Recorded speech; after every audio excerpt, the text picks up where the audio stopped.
عمران خان صاحب کی طرف سے ایک عہدہ پارٹی کے اندر کریٹ کیا جاتا ہے جس کا نام ہوتا ہے جناب پریزیڈنٹ پاکستان تحریک انصاف، اور اس عہدے پر جناب چودھری پرویز الہی صاحب کو نومینیٹ کر دیا جاتا ہے۔ انتخاب ابھی تک ان کا نہیں ہوتا، اور اس کے اوپر ایک ڈھیلا ڈھالا سا ایک ترمیم کا جو منظوری ہے وہ لے کر الیکشن کمیشن آف پاکستان میں جمع کرا دی جاتی ہے، لیکن ابھی تک صدر کے عہدے کی باضابطہ طور پر منظوری پاکستان تحریک انصاف کے جماعتی پلیٹ فارم سے نہیں ملتی۔ اب اسی دوران جو قطعی آخری نوٹس ہے، پہلے آخری نوٹس ہوتا ہے، پھر حتمی نوٹس ہوتا ہے، پھر قطعی حتمی نوٹس ہوتا ہے، یہ جاری کر دیا جاتا ہے، اور اس کے بعد عمران خان صاحب کی جماعت جو ہے وہ ٹوٹ پھوٹ کا شکار ہو جاتی ہے۔ ایک جانب جو جہانگیر ترین صاحب ہیں اور علیم خان صاحب ہیں، یہ استحکام پاکستان پارٹی بناتے ہیں اور عمران خان صاحب کی جماعت کے پیشتر جو قداور شخصیات ہیں ان کو توڑتے ہیں اور اپنی پارٹی کے اندر شامل کر لیتے ہیں۔ دوسری جانب ہوتے ہیں پرویز خٹک صاحب، جو پاکستان تحریک انصاف پارلیمنٹیرین کے نام سے ایک نیا پلیٹ فارم بنا لیتے ہیں، اور وہ خیبر پختونخوا سے جو الیکٹیبلز ہیں ان کو لے کے الگ ہو جاتے ہیں۔ اب اس کا مطلب یہ ہے کہ عمران خان کی جماعت عمران خان صاحب کے جیل جانے کے بعد اور الیکشن کمیشن کے اس فیصلے کے جناب عمران خان سزا یافتہ ہونے کی وجہ سے اب پارٹی کا منصب سنبھالنے کے اہل نہیں ہیں، وہ سیاست کے اندر اب حصہ نہیں لے سکتے، تو پارٹی ہو گیا وائڈ اوپن۔ جب پارٹی ہو گئی ہے اوپن اور وہاں پر کھل گیا ہے کھیل، تو اس کا مطلب یہ ہے کہ شاہ محمود قریشی صاحب، جن کو عمران خان صاحب کی طرف سے کوئی حتمی یا تحریری طور پر یہ ذمہ داری نہیں دی گئی کہ شاہ محمود قریشی صاحب عمران خان صاحب کی عدم موجودگی میں پارٹی کو لیڈ کریں گے۔ زبانی طور پر عمران خان صاحب نے یہ بات ضرور کی ہے کہ جناب شاہ محمود قریشی میرے بعد پارٹی کی کمان بھی سنبھالیں گے اور انتخابی مہم کی قیادت بھی کریں گے، لیکن اگر آپ کل ہونے والا کور کمیٹی کا اجلاس دیکھ لیں اور اس اجلاس میں ہونے والے فیصلوں کو دیکھ لیں تو آپ کو خود بہت ہی زیادہ حیرانی ہوگی کہ جناب شاہ محمود قریشی صاحب کس طریقے سے پارٹی کو لیڈ کر رہے ہیں، کیونکہ شاہ محمود قریشی صاحب کے ایٹ پر کر دیا گیا سیکرٹری جنرل جناب عمر ایوب خان صاحب کو۔ شاہ محمود قریشی صاحب اپنا ویڈیو بیان جاری کرتے ہیں کور کمیٹی کے اجلاس کے بعد، اور عمر ایوب اپنا ویڈیو بیان جاری کرتے ہیں جناب کور کمیٹی کے اجلاس کے بعد، اور اس کے بعد تیسرا امپورٹنٹ فیکٹر آ جاتا ہے رؤوف حسن صاحب، جو مرکزی سیکرٹری اطلاعات ہیں پاکستان تحریک انصاف کے، وہ اپنا جو ہے وہ لچ فرائی کرتے ہیں، وہ اپنا بیان جاری کر دیتے ہیں۔ تو اس کا مطلب یہ ہے کہ وہاں پر فیصلہ سازی اس لیول کی موجود نہیں ہے۔ اس کا مطلب یہ ہے کہ یہ جب انٹرا پارٹی الیکشنز ہونے ہیں اور اب ہونا بہت زیادہ ضروری ہے، تو وہاں پر جو امیدوار آئے گا، اگر آیا تو وہ یا تو اسٹیبلشمنٹ کا منظور نظر ہوگا یعنی شاہ محمود قریشی صاحب، یا وہ عمران خان صاحب کے خاندان سے تعلق رکھنے والی کوئی شخصیت ہوگی جیسے بشرا پیرنی ہے، وہ یہاں پر آ سکتی ہیں عمران خان کو ریپلیس کرنے کے لیے، اور اسد کیسر ٹائپ جیسے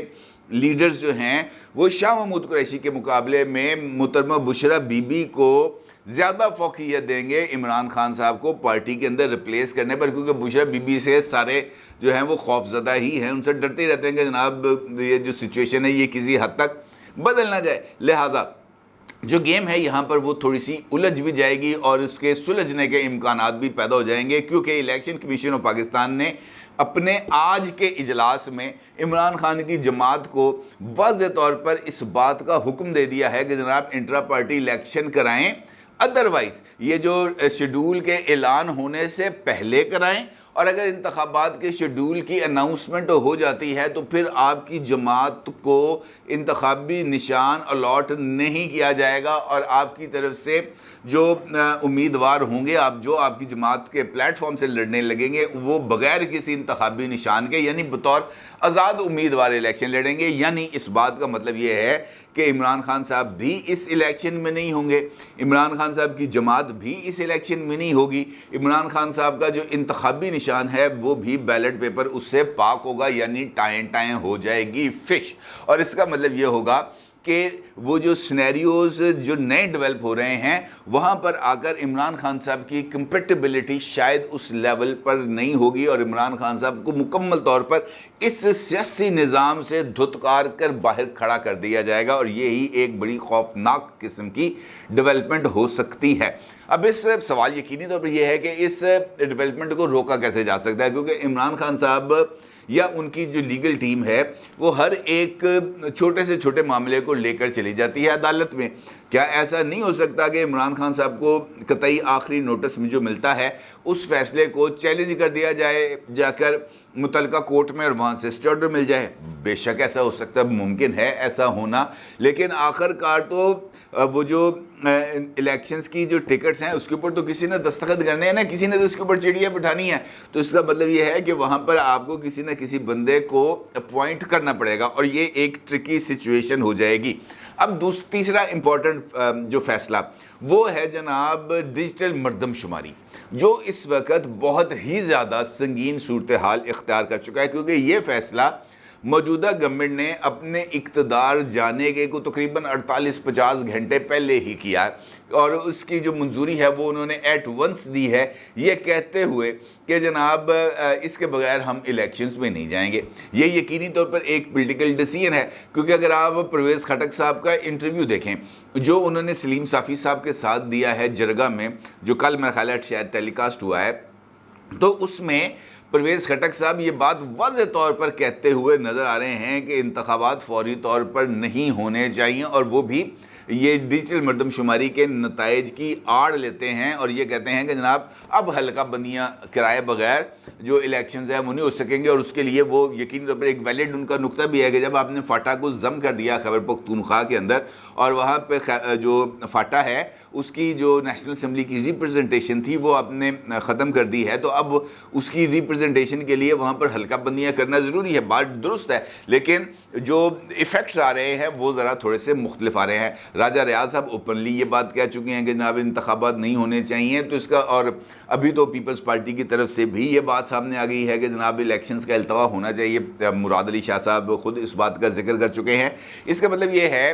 کہ یہ جو تیسرا نقطہ ہے الیکشن کمیشن آف پاکستان کے لیے، یہ ایک بہت بڑی درد سر بننے جا رہی ہے ڈیجیٹل مردم شماری کے حوالے سے، کیونکہ اگر انتخابات کا ڈیلے ہوتا ہے تو اس میں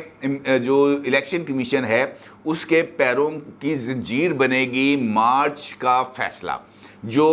سپریم کورٹ آف پاکستان کی طرف سے دیا گیا تھا۔ آلدو 14 مئی کو پنجاب اور خیبر پختونخوا میں انتخابات نہیں ہو سکے، آلدو کہ سپریم کورٹ آف پاکستان اس فیصلے پر عمل درآمد نہیں کرا سکی، لیکن اس آرڈر کا ایک ڈیٹیل ججمنٹ اب سے کچھ دن پہلے جاری ہو چکی ہے، جس میں الیکشن کمیشن کے اوپر ذمہ داری کو فکس کیا گیا ہے، اور یہ کہا گیا کہ جناب حالات جو مرضی ہوں، حکومت جو مرضی خواہش رکھتی ہو، جو آپ کا کام ہے وہ آپ کو کرنا پڑے گا۔ اب اس کا مطلب یہ ہے کہ اگر حکومت ختم ہوتی ہے اور 90 دن کے اندر انتخابات ہوتے ہیں، جس طریقے سے شہباز شریف صاحب نے کل کھڑیاں میں بھی جلسہ عام سے خطاب کرتے ہوئے اس بات کا ذکر کیا کہ میں 9 اگست کو اسمبلیاں توڑ دوں گا۔ اب اگر 9 اگست کو اسمبلی ٹوٹ جاتی ہے، ختم ہو جاتی ہے، تو اس کا مطلب یہ ہوگا کہ انتخابات 90 دن کے اندر ہوں گے۔ اب ان انتخابات کے لیے الیکشن کمیشن کے پاس 2 آپشنز ہیں، یا تو وہ جو ہے وہ انتخابات کے شیڈول سے معذرت کرتے ہوئے واپس چلی جائے سپریم کورٹ آف پاکستان اور جا کر ان کے سامنے یہ سچویشن رکھے کہ جناب یہ نئی حلقہ بندیاں کرانا اب ایک آئینی ضرورت بن چکی ہے، لہٰذا یہ حلقہ بندیوں کے بعد ہمیں شیڈول جاری کرنے کی اجازت دی جائے، یا الیکشن کمیشن اسٹیٹ اوے انڈیپینڈنٹلی یہ ڈیسیژن لے لے کہ جناب ہم نے پہلے حلقہ بندیاں کرنی ہیں بعد میں الیکشن کرنے ہیں، یا وہ حکومت کی طرف سے نئی حلقہ بندیوں کے فیصلے کو یکسر مسترد کر دے اور کہے جناب الیکشن جو ہے وہ ہر صورت نومبر میں ہوں گے۔ اور یہ وہ سینیریو ہے جہاں پر اس بات کا بھی پتہ چلے گا کہ جناب الیکشن کمیشن کے اندر خود اپنا کتنا تپڑ اس وقت موجود ہے، کیا وہ سچویشن کو سامنے لا کر اس کا مقابلہ کرنے کی صلاحیت رکھتے ہیں، اور اگر رکھتے ہیں تو کیسے، کیونکہ اس وقت آل آئی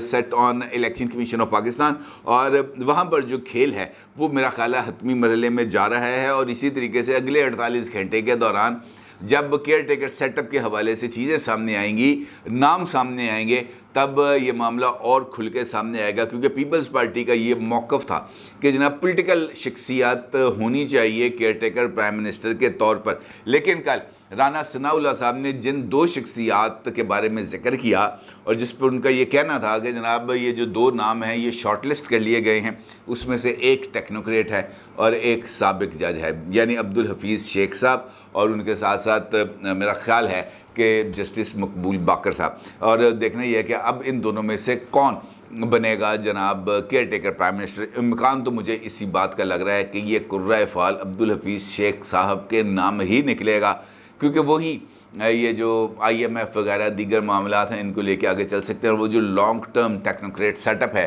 اس میں جو عبدالحفیظ شیخ صاحب ہیں انہی کی گنجائش بنتی ہے۔ لیکن سچویشن ذرا تھوڑی سی جو ہے وہ